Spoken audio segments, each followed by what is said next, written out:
The PNP wants to give you more NHT benefits, but are they practical? I'm Kalila Reynolds, founder and CEO of Money Media, Money Made Simple. Here are some highlights from Opposition Leader Mark Golding's budget presentation, starting with changes to the NHT. 1. Rent to own. If you can't save enough for a down payment on a home, or if you work informally and can't provide a pay slip, you would be able to rent an NHT home and have the rent count as your down payment and proof that you can pay. This will give you the opportunity to buy that home later. 2. Young Owners Deposit Fund. The PNP would provide $1 billion to help people under 35 make a deposit on a home. You would get a $500,000 grant towards your deposit once you've been an NHT contributor for at least 2 years. And 3. Lower interest rates for public sector workers. Government workers used to get lower NHT rates than the rest of us, but that was discontinued. The PNP would bring that back if elected. Government workers would also get a 3-month freeze on payments. Moving on to education, we already heard about the PNP's EASE program, which would give every needy student at least 1 meal per day, regardless of whether they're on PATH. Well, Golding also announced the RIDE program, which stands for the Rural Initiative for Delivering Education. This is a transportation subsidy for students in rural areas not served by the JUTC. The PNP's plan for education also includes removing taxes from laptops and tablets for teachers and students.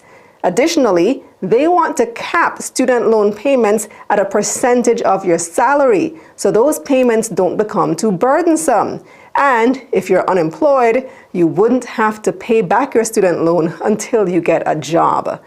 Finally, on growth, Mr. Golding said it's not just in the macroeconomics, but on a more individual level. He said the PNP would shift from minimum wage to a livable wage that is tied to the cost of living.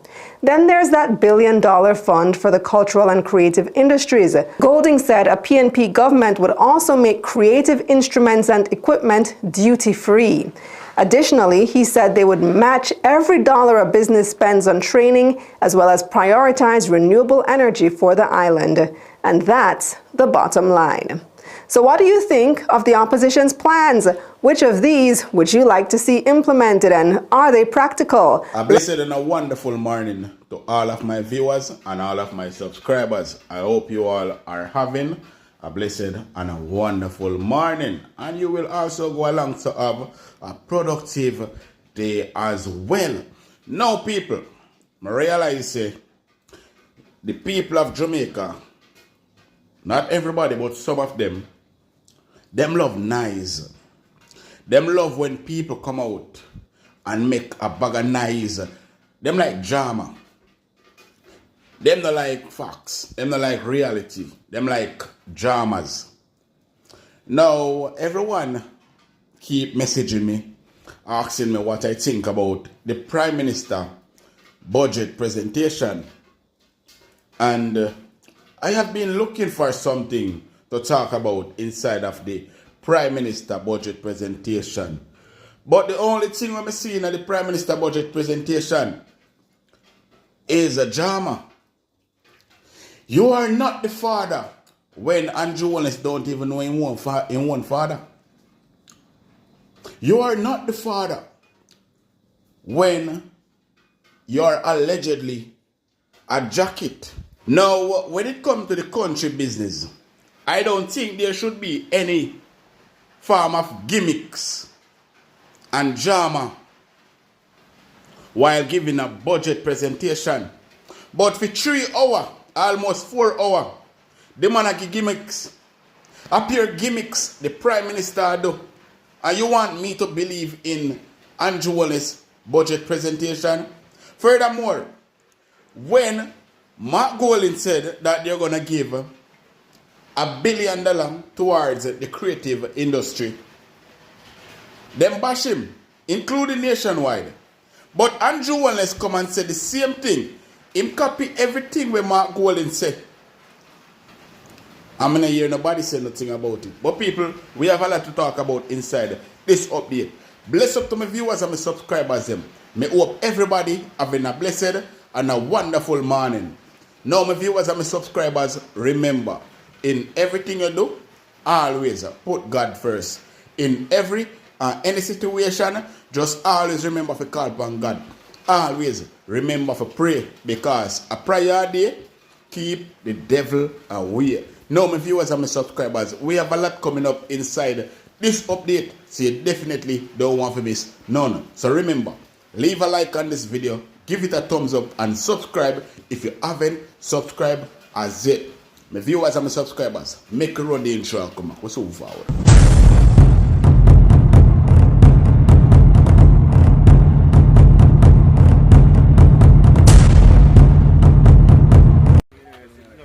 Me ready? I have one advice for the people of Eastern St. Thomas.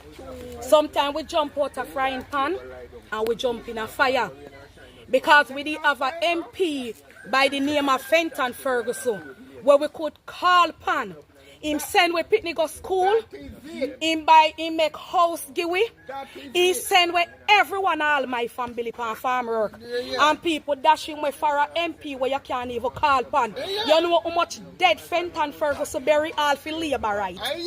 And them turn them back on him. And now the MP where we have them, she now look on we. All you see the whole of them a skip and cam and a put up video. Only that them a do for sure like they are helping people. They are not helping nobody. Not a soul. And if we, Jamaica people, give them back a third term, we're gonna live to regret it, and that's all I have to say for now. Welcome back to my viewers and my subscribers them. Big up to all of my viewers, big up to all of my subscribers them. Thank you all for continually supporting the Dancehall Royalty Review TV YouTube channel. Now people, listen to me now. If we, the people of Jamaica, listen to the lies and the gimmicks and the mockery of the Jamaican Labour Party and give them back a third term, listen, not just we gonna feel it, but we next generation from now are going to feel it. The generation after generation after generation are going to feel it. And guess who is going to be blamed for all of that? If we make we next generation or we next generation, we pitney, we grand pitney, we great grand pitney, we great grand pitney, go right back. Guess who they're going to blame about all of that? They're going to blame us for making the wrong decision. They're going to blame us for voting or not voting and let Andrew Holiness get a third term. This brother, what them call him, Andrew Holiness, is a evil and a wicked and a cruel that use jokes, gimmicks, mockery to cover up his wickedness, his lies, his evilness. And guess what I'm love to do again? Throw a blame game at others when he is the fault of everything. Him blame other people. How can you trust someone that can't even accept when they are wrong? How can you trust someone that when he wrong, he blame it on someone else? Furthermore, how can you trust someone that tell lie on God when he gave us the poison vaccine and said it was God who made it and run with the pastor woman? How can you trust someone like that? Tell me. Now, Andrew Wallace get rid of the Cuban doctors and still lying to us that they did not get rid of the Cuban doctors. Now, when you listen to Ruby or whatever you want him, came to Jamaica just the other day, did an interview, answer some question. Him said, they might use the Cuban doctor them. Them government, the Cuban government, use the Cuban healthcare workers and not paying them, capture them passport. But is yet to show any evidence of any wrongdoing or such thing. So how can we even believe him? They're just trying to play a mind game on the people for the people to believe that, yes, this is the reason why we want to get rid of the Cubans. But the Cubans were always there for the people of Jamaica. But this corrupt and puppet prime minister don't even know how to stand up on him 2 foot them like a man. Instead, him lap him tail and lick on to that man's shoes. And you want we to trust him? How can you trust him? How can you trust Andrew Holiness with his mouth full of garbage, lies, and deceive? Jamaica must not be a puppet of U.S. interests. Cuban doctors are essential to our healthcare. The recent statements by the U.S. Secretary of State Marco Rubio claiming that Cuban doctors are victims of forced labor and should no longer be employed in Jamaica are not only unreasonable but also hypocritical and lacking in credible evidence. The United States have long used this narrative to justify its aggressive stance against Cuba. Yet there have been no substantive proof that Cuban doctors are being forced to work against their will, that their passports are being confiscated, or that they are not being paid. If such accusations hold any merit, then the Cuban doctors themselves should be given the platform to speak on their own experiences. Until then, it is disingenuous for the U.S. to dictate to sovereign Caribbean nations who they should employ in their healthcare systems. Jamaica, like many other nations, have benefited immensely from the work of the Cuban doctors. Our health sector, particularly in rural and unserved areas, has seen significant support from these medical professions. If Prime Minister Andrew Holiness caves to U.S. pressure and discontinues this vital partnership, it would only serve as further proof that his leadership lacks backbone to stand up for Jamaica's best interests. Furthermore, forced labor and exploitative working conditions are global issues, not exclusive to Cuba alone. If Secretary Rubio is truly concerned about labor rights, perhaps he should turn his attention to the many workers worldwide, including right here in Jamaica, who struggle with poor wages and harsh conditions under exploitative systems. Our own minimum wage is barely livable, and many Jamaicans are effectively being forced to work for inadequate pay. Why isn't there the same level of outrage for them? This ongoing U.S. obsession with undermining Cuba, fueled by an outdated, unjust embargo, needs to stop.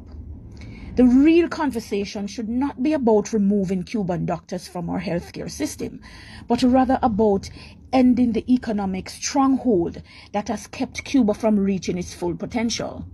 It is time for true diplomatic engagement, not coercion. The Diplomatic Democratic Party stands firmly against any attempt by external forces to dictate Jamaica's policy. We urge the Jamaican government to prioritize the well-being of its citizens over appeasing foreign powers. Our nation must stand tall, independent and unshaken in our rights to determine our own partnerships for the betterment of our people. I am Carleen Ramirez Acosta, President and founder of the Diplomatic Democratic Party. Let me say this, people. Any country that intends to stand on their own 2 feet and don't bow to the America, them always try to bully them. And over the years, Cuba decide that they will not bow to America, like how Jamaica bow to America. Want to see how Andrew Holiness behave? Only hear what the brother said when he come to Jamaica the other day. Jamaica the easiest country where them can deal with because Jamaica sub up to every single thing where them request. So Jamaica will always be the easiest country for them to deal with. Worse this puppet government. And you want we to trust this man? Man, it's a tough one. I want the view of them see that article. Because I'm beat this man. Man, again, people. Government make contingency plan in midst of US requests. Tough, I want to ask you a question. Agreement you signed with the Cuban them was in May 2015. Who get the money? Is it that a three-way agreement where the Jamaican government pay Cuban government official and your government official from Cuba pay the Cuban workers them in Jamaica and we provide housing and them thing for them? But what ironic about this article, so you say I make contingency plan. But you don't know what Jamaican people not to read. Further in the article, so you say Camilla Johnson and meet me. I show people from me tell line. You say Camilla Johnson and meet with the people them with active negotiation between Jamaica and Cuba to keep them. How that gonna make sense when the man them send some document from last year? Yeah man, I show people them. Say who know, so you know about it. The people in the Caribbean know about it for people. Everybody will name and they know about it. So make you go in this what you say. More the general public look on a statement, they highlight in the blue tough. You're saying Christopher Tufton share there could be a potential disruption. He said, but negotiation is engaged. What? Potential engage in negotiation with Cuba and US, led by the Minister of Foreign Affairs. Me assure you say a lie you are tell. Me assure you Camilla John to say. Hence me provide the document from United States so you know about it. You know about all the work going. When you pay Cuban them, the Cuban government, how much salary they send back what Jamaica give people them? You don't know. Me I go show you.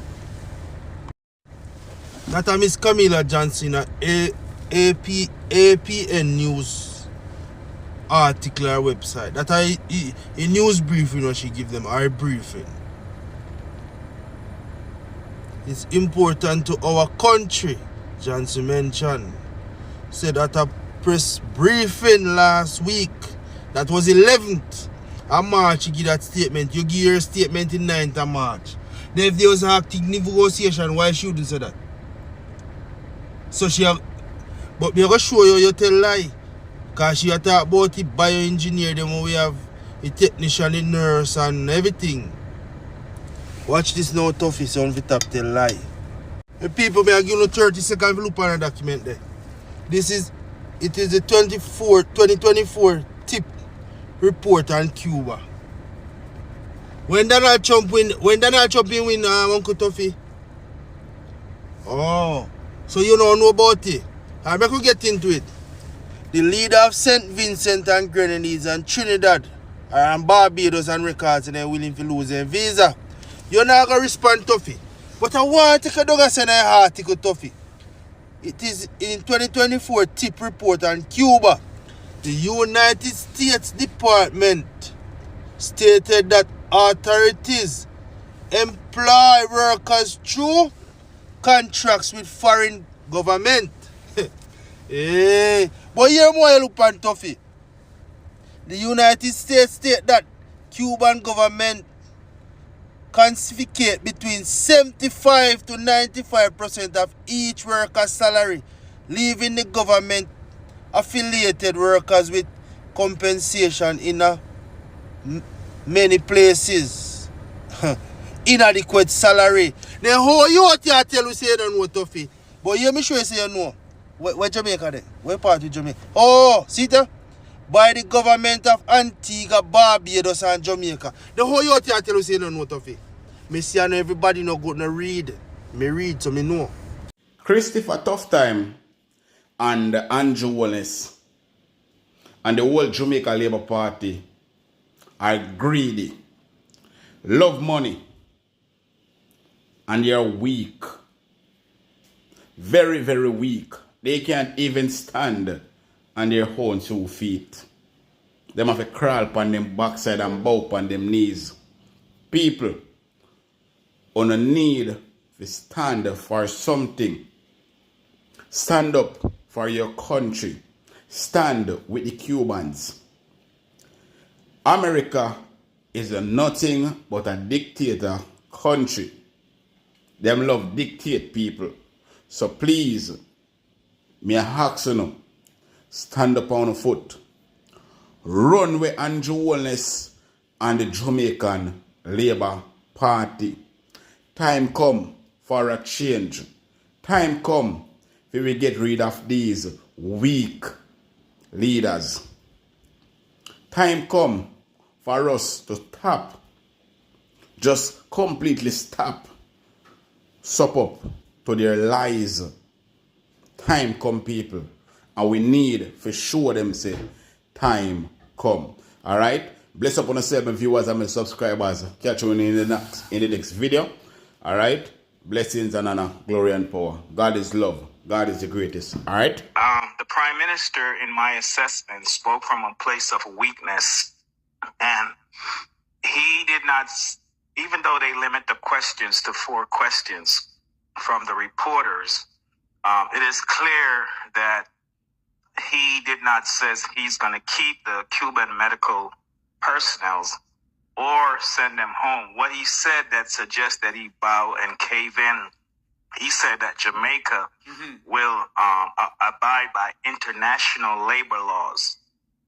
And so he did not say we were going to abide by Jamaica labor laws. And we know currently the Trump administration, international labor law as it relates to Cuba, is that they should send the Cuban medical personnel home. So that's a clear indication that he gave in to Trump, and he gave in because when Secretary of State Rubio, his visit to Jamaica was not to ask Jamaica what to do. He's hawkish. If you listen to how he communicates, he's very forceful in his deliverable, while the Prime Minister is very more calmer and subdued. So that tells me that he cave in to the opportunity to send up the medical doctors home. And then the second thing I got. Hold on for me, Pastor.